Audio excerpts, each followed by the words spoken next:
PYX 106. 1-800-LAW-1010, 1-800-LAW-1010.com. Chas Farcher on the phone from Martin Harding Mazzotti. How you doing, buddy? Hey, Chaz. Good morning, gentlemen. I'm doing just fine. How are you? We're good. We learned every week we learn something about the state of New York. No restitution law. Oh, is That what is it's, true. that's what it's called? Does that mean if I fall down a canyon because I was being an idiot and you come rescue me, I don't have to pay for that either? Well, generally you're going to pay for medical bills or something else, but you're not going to pay for the search. What they mean is there's no restitution law as it relates to this particular criminal charge, and I guess that's misleading. If you punch Quinn in the face and he has a hospital bill, you may get a plea bargain and plead that criminal charge out. You may pay restitution to Quinn. There's restitution for victims, but the state of New York is not a traditional victim. Like you say, in Colorado versus out here in New York, if I'm going skiing and I tumble down the side of a mountain and they have to go out and spend $1 million looking for me in the snow, if I don't have some kind of insurance or I have to end up paying that back. Out here, same thing happens. I don't have to pay it back.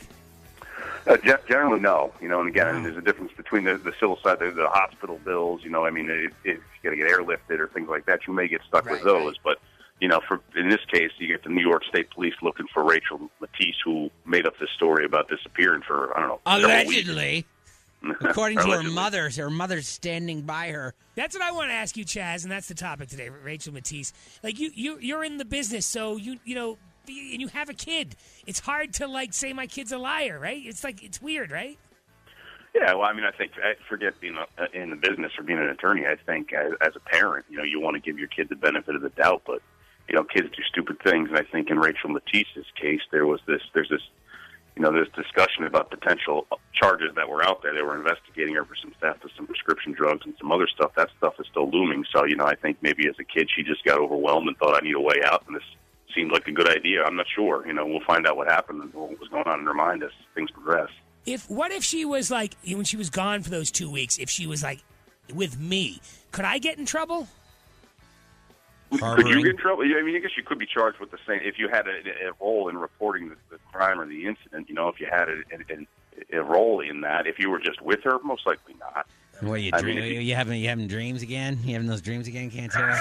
No. You're a married man. I know she's an attractive young lady. No, she looks like Sideshow Bob right now. Right now she does, yeah. I just wonder where she was. That's still the thing that I'm most curious about. Where was she? Well, there's some reports, I think, that she was at a camp that was farther up north, so that she had just run away. Her uncle or her aunt's mom's aunt to camp. But look, we don't know how people react to situations like kidnapping and assault. We don't know. Not everybody acts the same way.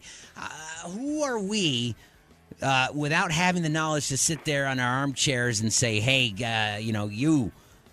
throw the book at her just because you don't have any proof? You know what I mean?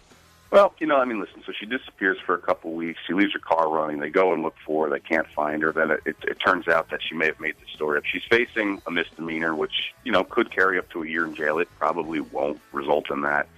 It could carry up to a $1,000 fine. It may result in that. The only hope for restitution for the state, if they really wanted to do it, because there really is no restitution law, would be if they brought a civil suit. They'd actually have to sue her. The state police and probably. They're not going to do that. They're not going to do that, are they? Well, even if you get a judgment, what are you going to collect from someone like that? Right. Good point. Yeah. But it was according to the story. Now, what is that supposed to mean, Chaz? Because she's millennial? It just doesn't seem that she's, swimming in income or assets. It's hard to collect from someone who's judgment proof. There you no matter go, where right you from the are. armchair. Typical America. That's what he is. He's the best. Chas Farcher from Martin Harding and Mazzotti. 1-800-LAW-1010 and 1-800-LAW-1010.com. Love having you on, Chaz. Thanks a lot, guys. Have a great day. You too, buddy. Take care. Quinn and Cantera, mornings on PYX 106.